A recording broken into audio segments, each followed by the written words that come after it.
jauna diena, jūra ir mierīga, vējš praktiski nav, saulīte silda, pilnīga idile.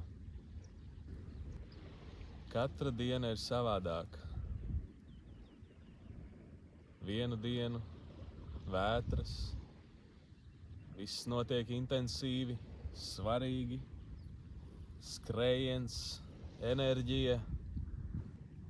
Cita diena klusa, mierīga.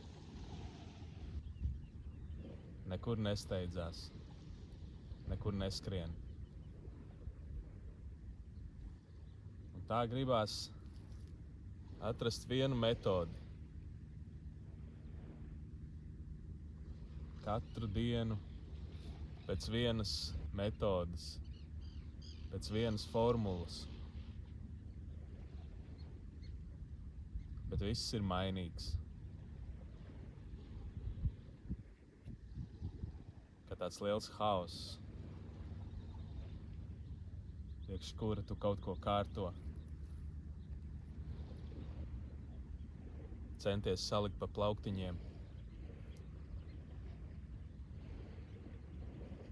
Bet nekad nevar pilnībā to izdarīt.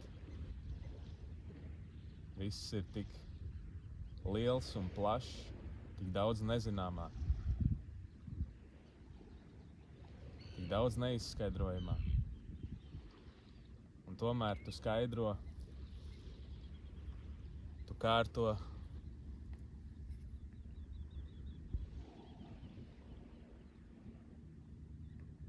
Un ne jau, ka tur būtu kas slikts.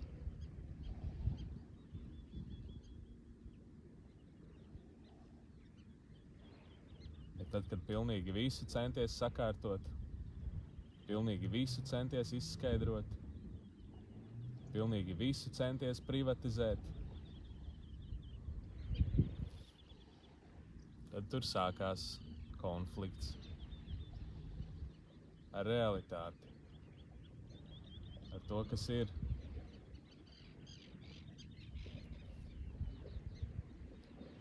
Dzīve nav tikai ieelpa. Ir arī izelpa. Nav tikai viens režīms uz iekšu. Savs laiks ir visam, Bībele saka. Ja mēs neiemācīsimies pieņemt haosu, nezināmo, to, ka mēs nekad līdz galam visu nesapratīsim un nezināsim, mēs vienmēr cīnīsimies, vienmēr konfliktēsim, vienmēr būsim upuri, vienmēr mūsu ego pārņemsit visu. Bet te ir tas neērtais viduspunkts. Iemācīties